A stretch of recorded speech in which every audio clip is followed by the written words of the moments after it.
Lorsque Spinoza ouvrit ce manuscrit carbonisé, ses mains tremblaient, non pas à cause de ce qui était écrit, mais de ce qui avait été effacé. L'odeur âcre du parchemin brûlé imprégnait encore ces pages. Des siècles de censure avaient laissé des cicatrices visibles, des mots grattés à la lame, des paragraphes entiers recouverts d'encre noire, des chapitres arrachés comme s'ils n'avaient jamais existé. Mais Spinoza savait quelque chose que les censeurs ignoraient. Le parchemin garde les souvenirs. Et il avait mis au point une technique pour récupérer l'irrécupérable. Dans cette nuit de 1670, dans sa chambre d'Amsterdam, Spinoza fit une découverte qui allait changer à jamais notre compréhension de la Bible. Une découverte si dangereuse qu'il n'osa jamais la publier entièrement, car ce qu'il trouva n'était pas seulement des livres perdus, c'était une conspiration millénaire. La Bible que vous connaissez n'est pas seulement incomplète, elle est délibérément défigurée, mutilée, réécrite, pour cacher la connaissance la plus puissante jamais enregistrée dans l'histoire de l'humanité. Et ce soir, vous allez découvrir exactement ce qu'ils ont caché. Mais d'abord, je dois vous préparer à quelque chose de troublant. Vous êtes sur le point de découvrir que tout ce que vous avez appris sur les Écritures sacrées était un mensonge soigneusement construit, une illusion si parfaite qu'elle a trompé des milliards de personnes pendant près de 2000 ans. Spinoza n'était pas seulement un philosophe, c'était un détective de manuscrits, un archéologue de vérités enfouies, et il avait découvert quelque chose que les chefs religieux ont tout fait pour garder secret. Sa technique était simple, mais révolutionnaire. Prenez n'importe quel texte biblique, analysez les incohérences linguistiques, identifiez les changements brusques de style d'écriture, recherchez les transitions forcées, les récits qui ne se connectent pas logiquement. Ce sont les points de suture, les endroits où le texte original a été coupé et recousu avec un matériau différent. Et lorsque Spinoza appliqua cette technique à la Genèse, lorsqu'il commença à peler les couches d'encre qui recouvraient le texte original, ce qu'il trouva fut terrifiant. L'histoire de la création que vous connaissez, ce n'est pas l'histoire originale. La version originale parlait de quelque chose de beaucoup plus troublant et de beaucoup plus puissant. Dans le texte que Spinoza retrouva, Adam ne fut pas créé par Dieu. Adam découvrit comment devenir Dieu. Laissez cela pénétrer un instant. Le manuscrit carbonisé contenait des instructions précises, étape par étape, pour éveiller des capacités que la religion organisée a toujours déclarées impossibles aux êtres humains. Lévitation, télépathie, matérialisation d'objets, guérison instantanée, contrôle sur les éléments naturels, non pas comme des miracles exceptionnels, mais comme des capacités humaines normales qui ont été systématiquement supprimées par des modifications des textes sacrés. Spinoza réalisa qu'il tenait entre ses mains le manuel d'instruction le plus dangereux jamais écrit, un texte qui, s'il était rendu public, détruirait la base du pouvoir de toute religion organisée, car si n'importe quelle personne peut éveiller ses capacités, si le divin est directement accessible, sans intermédiaire, à quoi servent les temples, les prêtres, les dîmes, les hiérarchies? Mais Spinoza alla plus loin, beaucoup plus loin. Il découvrit que la mutilation de la Bible n'était pas un événement isolé. Elle faisait partie d'un projet systématique d'effacement qui a duré des siècles. Un effort coordonné pour retirer à l'humanité toute connaissance qui pourrait rendre les gens spirituellement indépendants. Les manuscrits de la mer morte, seulement une fraction de ce qui a été délibérément détruit. La bibliothèque d'Alexandrie, brûlée non pas par accident, mais pour éliminer des textes qui contenaient les mêmes connaissances que Spinoza, était en train de récupérer les manuscrits cathares, exterminés avec leurs gardiens pendant la croisade des Albigeois, un schéma se répétant à travers l'histoire, chaque fois qu'une communauté développait une connaissance spirituelle pratique, une connaissance qui rendait les gens libres. Cette communauté était systématiquement éliminée, et ces textes étaient brûlés jusqu'à ce qu'ils ne soient plus que cendres. Mais le parchemin brûlé raconte des histoires, et Spinoza savait les écouter. Utilisant une combinaison d'analyse linguistique, de chimie primitive et d'intuition mystique, il commença à reconstruire des textes perdus depuis plus de 1000 ans. Et ce qu'il découvrit dépassait toute conspiration que vous puissiez imaginer. La Bible originale n'était pas un livre de foi, c'était un manuel technique, un guide pratique pour développer des capacités qu'aujourd'hui, nous appelons surnaturelles. Le Jardin d'Éden, une métaphore pour un état de conscience où ses capacités fonctionnent naturellement. La chute, le moment où l'humanité a oublié comment accéder à cet état, le paradis perdu, une condition qui peut être retrouvée grâce à des techniques spécifiques qui ont été retirées des textes qui nous sont parvenus. Spinoza trouva des fragments de ces techniques éparpillés dans des dizaines de manuscrits carbonisés, des morceaux d'un puzzle gigantesque qui, une fois réunis, révélait une technologie spirituelle plus avancée que tout ce que la science moderne a produit, une respiration contrôlée qui modifie littéralement la structure de la réalité physique, des géométries sacrées qui ouvrent des portails entre les dimensions, des combinaisons de sons qui activent des centres d'énergie dormants dans le corps humain, des visualisations qui matérialisent les pensées sous forme physique. Tout cela était dans la Bible originale, caché dans un langage codé que seuls les initiés savaient déchiffrer.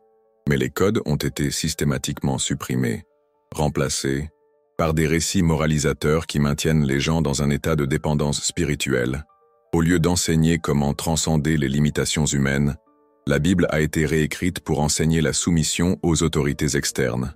Au lieu d'éveiller des pouvoirs divins internes, elle a été modifiée pour promouvoir l'adoration de divinités externes. Et ce ne fut pas un accident, ce fut une stratégie. Spinoza découvrit des lettres, des documents internes de conciles ecclésiastiques, des ordres explicites pour purifier les textes sacrés de toute connaissance qui pourrait rendre les fidèles indépendants de l'Église.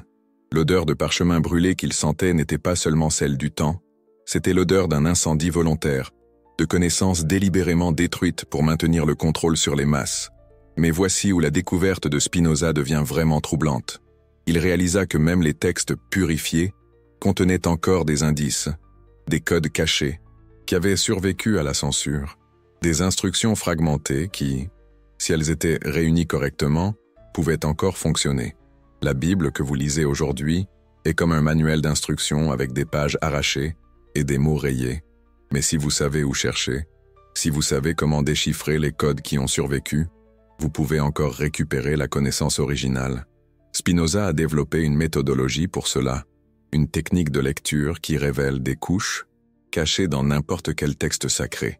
Et lorsqu'il appliqua cette technique aux psaumes, aux proverbes, face à l'Apocalypse, ce que Spinoza découvrit fut révolutionnaire.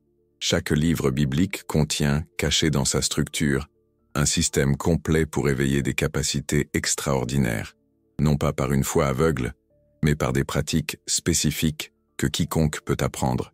Le psaume 23, ce n'est pas seulement une prière poétique, c'est une formule précise pour induire des états altérés de conscience où la guérison spontanée devient possible. Le Notre Père, ce n'est pas seulement une supplication, c'est une séquence de codes qui, lorsqu'ils sont prononcés avec la respiration correcte, activent des centres énergétiques spécifiques dans le corps. Le sermon sur la montagne, ce n'est pas seulement de la philosophie morale, c'est un curriculum étape par étape pour développer la télépathie, la clairvoyance et d'autres capacités psychiques. Tout cela était caché dans le langage qui a survécu, camouflé en paraboles et en métaphores, préservé par des scribes courageux qui ont risqué leur vie pour maintenir le savoir vivant. Mais il y a quelque chose d'encore plus extraordinaire que Spinoza a découvert. Les techniques fonctionnent, non pas comme un placebo psychologique, mais comme une véritable technologie spirituelle, mesurable. Spinoza s'est testé lui-même. Il a appliqué les formules qu'il a récupérées des manuscrits carbonisés.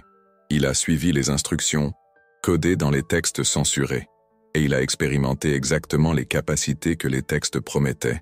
Il a décrit des états de conscience où il pouvait percevoir les pensées d'autres personnes comme si c'étaient les siennes. Des moments où il pouvait influencer les événements physiques par la pure intention, des expériences où le temps et l'espace devenaient aussi flexibles que de l'eau, non pas comme des hallucinations mystiques, mais comme des expériences directes et vérifiables de lois naturelles qui fonctionnent à des niveaux de réalité que la science ordinaire ne comprend pas encore. Et alors, Spinoza a compris pourquoi cette connaissance a été si violemment supprimée, non pas parce qu'elle était fausse, parce qu'elle était trop réelle. Une personne qui peut se soigner elle-même n'a pas besoin de médecins contrôlés par des institutions. Quelqu'un qui peut accéder à l'information directement à travers une conscience élargie ne dépend pas d'une éducation formelle monopolisée. Une communauté qui peut se connecter télépathiquement ne peut pas être facilement manipulée par la propagande. La connaissance contenue dans la Bible originale n'était pas seulement spirituelle, elle était politique, elle était révolutionnaire. C'était une menace directe à tout système basé sur le contrôle et la hiérarchie. Et c'est pourquoi elle a été systématiquement effacée de la surface de la Terre. Mais Spinoza avait récupéré suffisamment de fragments, des morceaux du puzzle qui, une fois rassemblés, révélaient encore le dessin complet, et il a réalisé qu'il avait une responsabilité impossible entre les mains. Garder la connaissance secrète serait une complicité avec la conspiration millénaire qu'il avait découverte. Mais révéler complètement la connaissance serait signer sa propre condamnation à mort. Alors il a fait quelque chose de génial. Il a caché les découvertes dans ses œuvres philosophiques. Il a camouflé les techniques comme des théorèmes géométriques. Il a codé les instructions spirituelles comme des spéculations métaphysiques. Pour les lecteurs ordinaires, cela ressemblait à une philosophie abstraite et inoffensive. Mais pour ceux qui connaissaient les codes, pour ceux qui pouvaient lire entre les lignes, c'était un manuel complet pour éveiller les mêmes pouvoirs que Jésus a démontrés dans les évangiles. Parce que Spinoza avait découvert que Jésus n'était pas unique pour être divin. Jésus était unique pour avoir préservé et appliqué la connaissance complète qui a ensuite été retirée de la Bible. Les miracles de Jésus ne violaient pas les lois naturelles. Ils appliquaient des lois naturelles qui ont été délibérément effacées de la connaissance humaine. Et ces lois, ces techniques, cette connaissance, sont encore accessibles à toute personne, assez courageuse pour rechercher les codes qui ont survécu. Mais voici où l'histoire devient encore plus fascinante. Spinoza n'a pas été le seul à découvrir ces codes. À travers l'histoire, de petits groupes de personnes ont redécouvert des fragments de la connaissance originale. Et chaque fois que cela s'est produit, quelque chose d'extraordinaire a émergé. Les Templiers ont trouvé des manuscrits similaires pendant les croisades. Et ils ont développé des capacités qui leur ont permis d'accumuler un pouvoir et une richesse impossibles pour toute organisation de l'époque, jusqu'à ce qu'ils soient systématiquement éliminés par l'Église. Léonard de Vinci a eu accès à des textes qui contenaient les mêmes formules géométriques que Spinoza a récupérées, et il a produit des inventions impossibles pour son époque, des machines qui n'ont eu de sens que des siècles plus tard. Isaac Newton a consacré plus de temps à l'étude d'anciens manuscrits alchimiques qu'à développer ses lois de la physique, et il a admis que ses découvertes scientifiques provenaient de connaissances occultes qu'il a trouvées dans des textes médiévaux. Tesla a affirmé que ses inventions étaient basées sur des fréquences universelles qu'il a apprises en étudiant des textes védiques et des manuscrits gnostiques. Tous ont trébuché sur des fragments de la même connaissance que Spinoza a systématisée, la connaissance originale de la Bible. Les techniques qui ont été effacées pour maintenir l'humanité dans un état de dépendance spirituelle et technologique, et maintenant, vous découvrez le même secret. Mais voici ce que Spinoza a réalisé qu'il serait crucial pour toute personne qui trouverait cette connaissance. Le véritable pouvoir n'est pas de garder les secrets, c'est de les appliquer. À quoi bon savoir qu'il existe des techniques occultes dans la Bible si vous n'expérimentez pas ces techniques personnellement? À quoi bon découvrir que des capacités extraordinaires sont possibles si vous ne développez pas ces capacités en vous-même? La connaissance sans expérience n'est que de l'information, et l'information sans transformation n'est que du divertissement. Spinoza a développé une méthode pratique pour que quiconque puisse commencer à récupérer les capacités qui ont été systématiquement supprimées. Un chemin pour redécouvrir ce que signifie vraiment être humain lorsque vous n'êtes pas limité par les croyances artificielles qui ont été implantées dans votre esprit. Et cette méthode commence par une perception simple, mais révolutionnaire. Tout ce que vous considérez comme impossible ou surnaturel n'est que ce que vous n'avez pas encore appris à faire. Les limitations que vous acceptez comme absolues ne sont que de la programmation que vous n'avez pas encore remise en question. La réalité est beaucoup plus flexible que les institutions ne veulent que vous le croyiez, et vous êtes beaucoup plus puissant que ce qu'on vous a appris à imaginer. Mais éveiller ce pouvoir exige quelque chose que la plupart des gens évitent à tout prix, la responsabilité totale de sa propre évolution.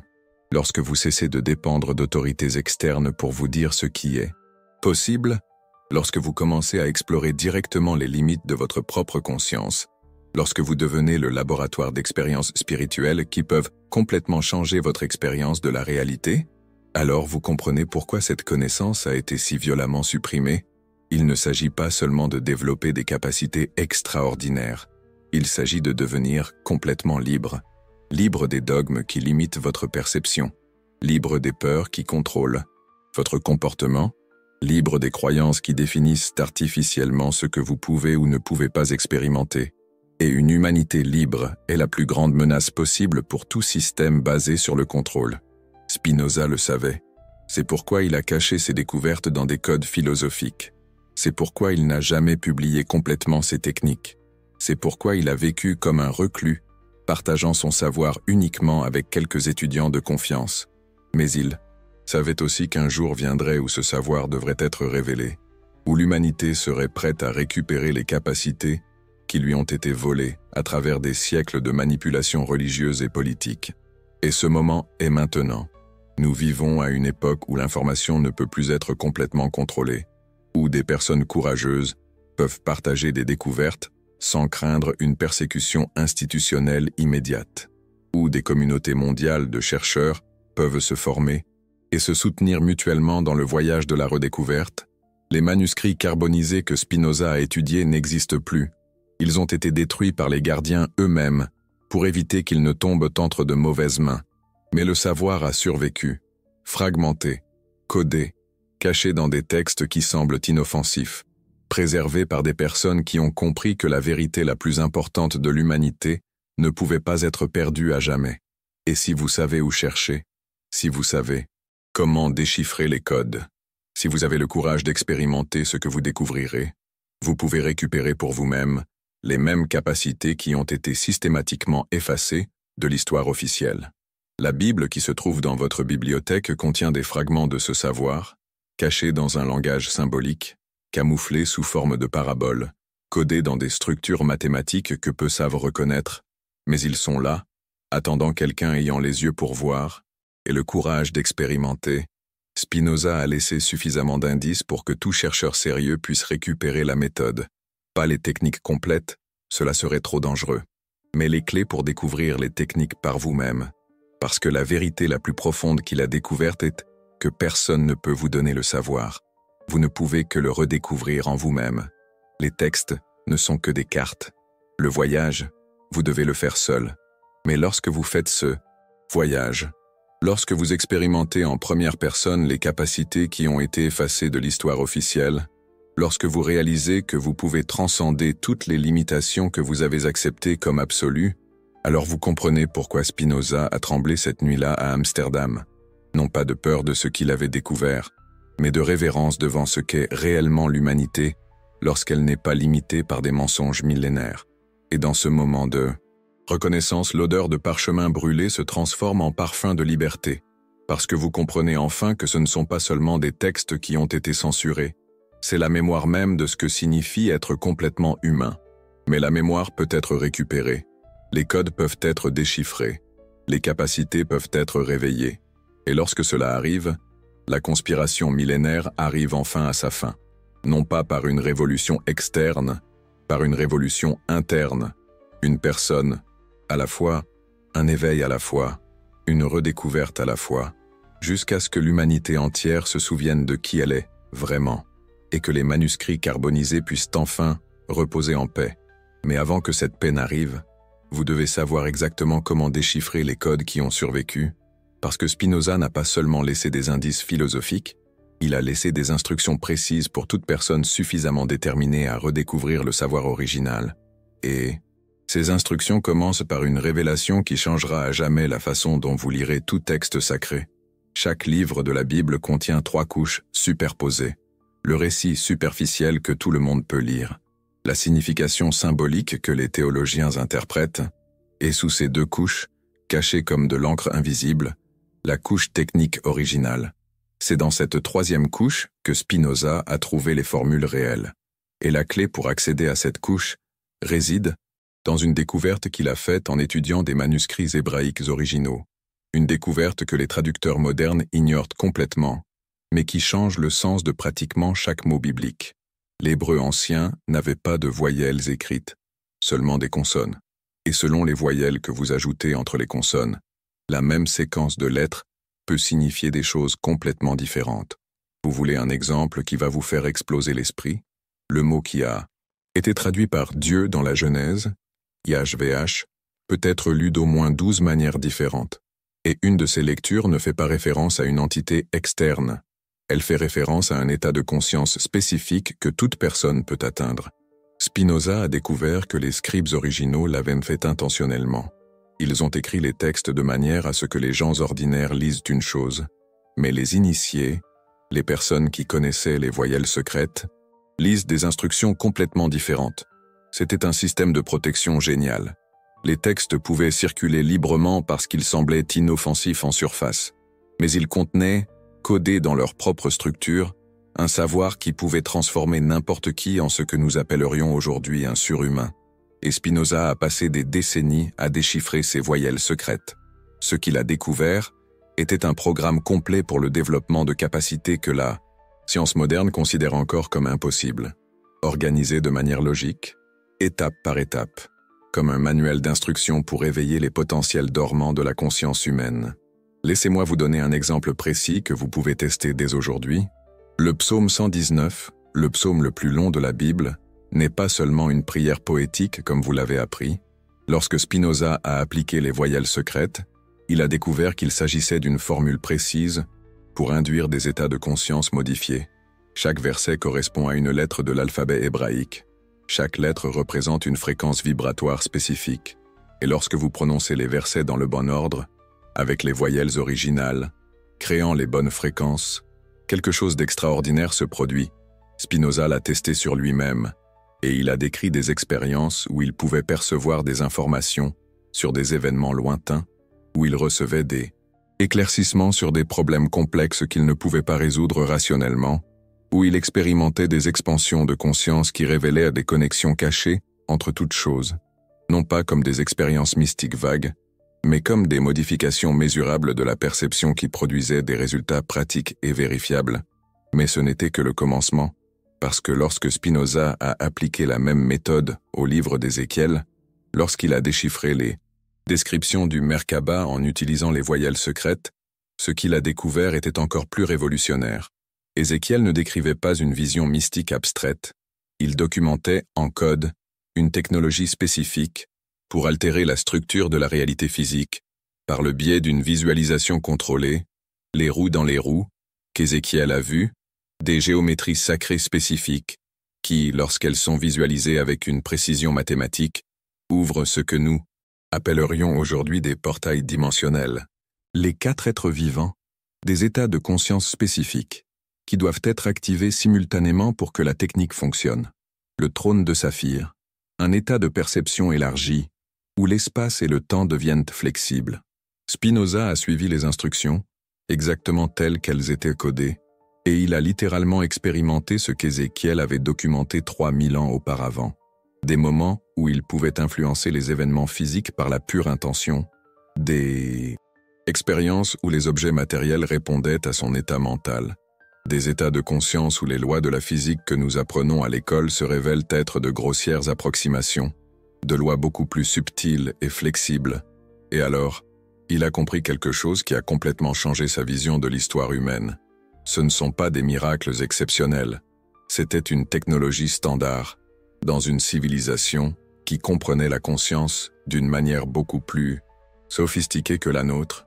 Les anciens n'étaient pas primitifs, ils étaient avancés, dans des directions que notre science moderne n'imagine même pas possibles. Et toute cette connaissance était préservée dans la Bible, cachée en code, attendant quelqu'un avec les bonnes clés pour la déchiffrer. Mais voici où la découverte de Spinoza devient troublante, d'une manière à laquelle il ne s'attendait pas. Lorsqu'il a commencé à partager des fragments de ses découvertes avec d'autres érudits, lorsqu'il a montré comment les techniques fonctionnaient, quelque chose d'étrange a commencé à se produire. Les personnes qui appliquaient ces connaissances ont commencé à faire des expériences qui allaient bien au-delà de ce que Spinoza avait documenté, comme si le simple fait de redécouvrir ces connaissances activait des capacités qui étaient dormantes depuis des siècles.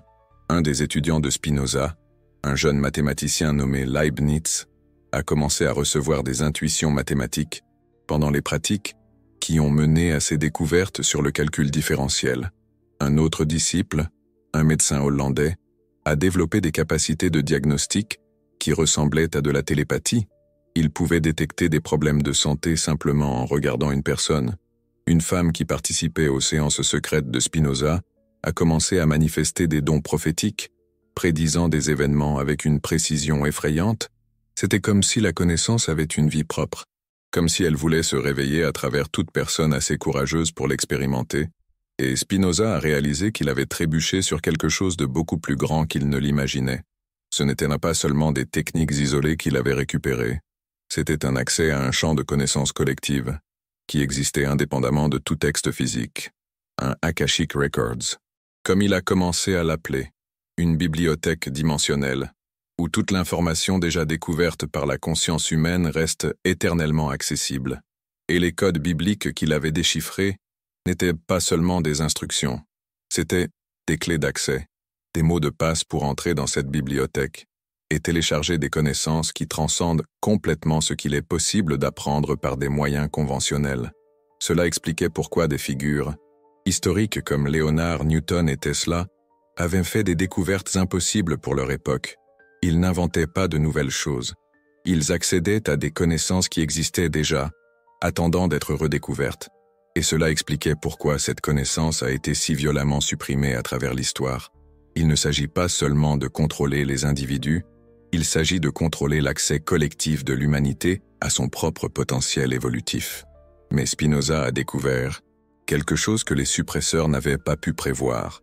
La connaissance ne peut pas être détruite de façon permanente, seulement cachée, et lorsque les conditions sont réunies, lorsque l'humanité est prête pour le prochain saut évolutif, la connaissance refait surface. Toujours à travers des personnes qui ont le courage de remettre en question les limites acceptées comme absolues. Toujours à travers des chercheurs qui préfèrent l'expérience directe à l'autorité extérieure. Toujours à travers des chercheurs qui sont prêts à tout risquer pour découvrir qui ils sont vraiment. Et cette résurgence se produit maintenant, non seulement à travers une personne ou un groupe isolé, mais à travers des milliers de personnes simultanément, à travers le monde, qui redécouvrent des fragments de la même connaissance que Spinoza a systématisée, certains par le biais d'une méditation profonde, d'autres par le biais d'expériences de mort imminente, d'autres par le biais de pratiques chamaniques, d'autres par le biais de la recherche scientifique sur les états altérés de conscience. Mais tous arrivent aux mêmes conclusions fondamentales que Spinoza a documentées il y a 3 siècles. La conscience humaine n'est pas le produit du cerveau. C'est un champ universel qui utilise le cerveau comme interface. La réalité physique n'est pas solide et fixe. C'est une manifestation dynamique de schémas d'information qui répondent à l'observation consciente. Le temps et l'espace ne sont pas absolus. Ce sont des constructions perceptuelles qui peuvent être transcendées par des états spécifiques de conscience. La mort n'est pas la fin de l'existence. C'est une transition entre différents modes de conscience. Et les capacités que nous considérons comme surnaturelles sont simplement le fonctionnement normal de la conscience, lorsqu'elle n'est pas limitée par des croyances culturellement conditionnées. Toutes ces découvertes modernes étaient codées dans les textes que Spinoza a déchiffrés, écrites il y a des millénaires par une civilisation qui comprenait la nature de la réalité de manière beaucoup plus profonde que notre science matérialiste actuelle. Et maintenant, vous avez accès aux mêmes clés que Spinoza a utilisées. Mais voici ce qu'il a découvert, et qui est absolument crucial pour toute personne qui décide d'explorer cette connaissance. Les techniques ne fonctionnent pas pour tout le monde, et elles ne manquent pas de puissance. Elles manquent d'un excès de puissance. Ce sont comme des outils à haute tension. Si vous n'êtes pas correctement préparé, si votre structure psychologique n'est pas suffisamment stable, si vous essayez d'appliquer ces connaissances à des fins égoïstes, les conséquences peuvent être dévastatrices. Spinoza a documenté des cas de personnes qui ont essayé d'utiliser ces techniques pour un gain personnel et ont développé de graves psychoses, d'autres qui ont appliqué ces connaissances de manière imprudente et ont manifesté des expériences si intenses qu'ils ont perdu le contact avec la réalité consensuelle. La connaissance s'accompagne d'une responsabilité proportionnelle à son pouvoir, et ce pouvoir est beaucoup plus grand que ce que quiconque peut imaginer avant de l'expérimenter directement. Parce que lorsque vous comprenez vraiment que vous pouvez influencer la réalité physique par la conscience, lorsque vous expérimentez que vous pouvez accéder à des informations sur des événements distants, Lorsque vous réalisez que vous pouvez communiquer télépathiquement avec d'autres personnes, votre vie ne sera plus jamais la même. Vous ne pouvez plus prétendre être simplement un corps isolé dans une réalité solide et immuable. Vous ne pouvez plus croire que vous êtes une victime de circonstances extérieures. Vous ne pouvez plus utiliser l'ignorance comme excuse pour l'inaction. Vous devenez responsable de tout ce que vous manifestez, de tout ce que vous expérimentez, de tout ce que vous permettez d'arriver autour de vous. C'est un niveau de responsabilité que la plupart des gens évitent à tout prix, car il est beaucoup plus facile de blâmer des forces extérieures que de reconnaître que vous êtes un co-créateur actif de tout ce qui apparaît dans votre expérience. Mais pour ceux qui sont prêts à assumer cette responsabilité, pour ceux qui sont disposés à grandir au même niveau que le pouvoir qui va se réveiller, les récompenses transcendent tout ce qui peut être exprimé avec des mots. Spinoza a décrit des états de satisfaction existentielle si profonds qu'ils rendaient toutes les ambitions mondaines irrélevantes, des expériences de connexion universelle si intenses qu'elles dissolvaient définitivement toute sensation d'isolement ou de solitude, des moments de clarté mentale si cristallins qu'ils révélaient des solutions élégantes à des problèmes qui semblaient impossibles. Et tout cela grâce à l'application pratique d'une connaissance qui était cachée dans la Bible depuis 2000 ans, mais peut-être la découverte la plus importante que Spinoza a faite ne portait pas sur des techniques spécifiques, elle portait sur la nature même du processus d'éveil. Il a réalisé que la connaissance n'est pas quelque chose que vous acquérez de l'extérieur, c'est quelque chose que vous retirez de l'intérieur. Comme un sculpteur qui libère une statue en retirant le marbre superflu, toutes les capacités extraordinaires que les techniques réveillent existent déjà en vous, dormantes, recouvertes de couches de conditionnement culturel et de limitations auto-imposées.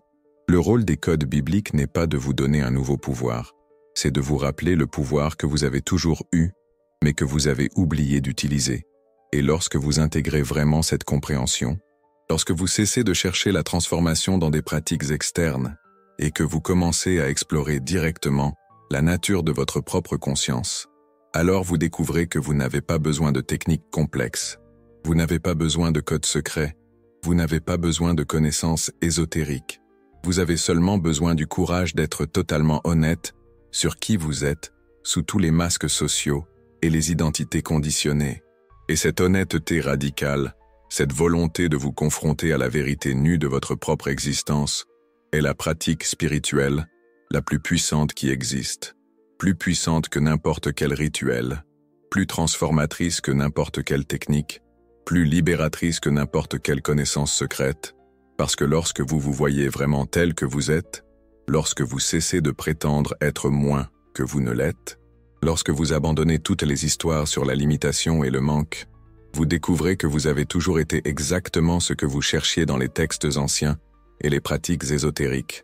Spinoza est arrivé à cette conclusion à la fin de sa vie, après des décennies à étudier des manuscrits carbonisés, après des années à appliquer des techniques complexes, après des expériences extraordinaires qui ont confirmé que les codes bibliques fonctionnaient réellement. Il a réalisé qu'il avait commencé le voyage au mauvais endroit. Il n'avait pas besoin de récupérer des connaissances perdues. Il devait cesser de prétendre qu'il avait perdu quelque chose.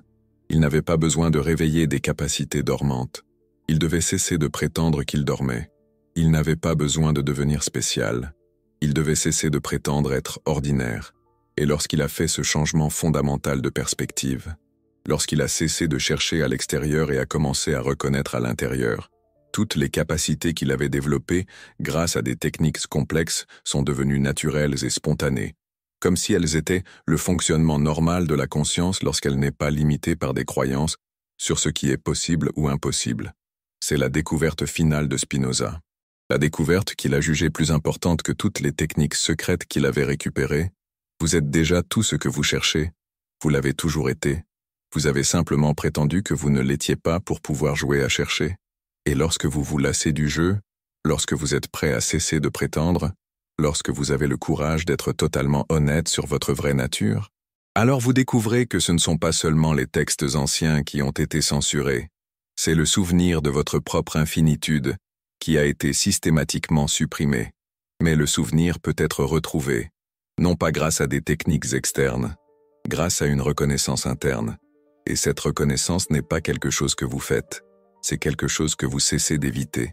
Comme vous réveillez d'un rêve, où vous avez prétendu être petit et limité, vous réveillez à la réalité où vous avez toujours été vaste et illimité.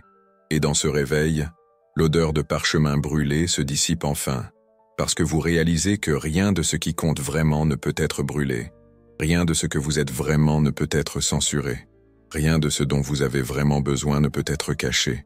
C'était toujours là, toujours disponible, toujours en attente que vous ayez le courage de cesser de prétendre qu'il n'était pas là.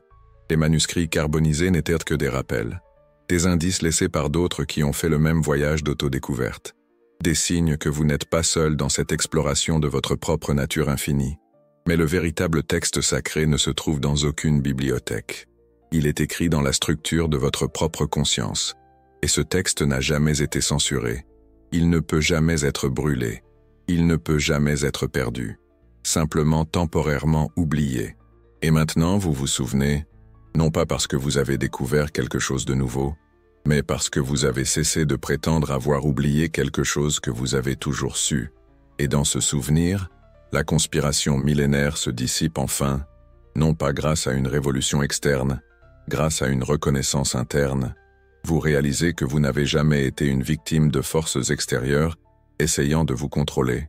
Vous avez toujours été le créateur conscient de votre propre expérience, ne faisant que prétendre être limité pour pouvoir expérimenter la croissance et la découverte.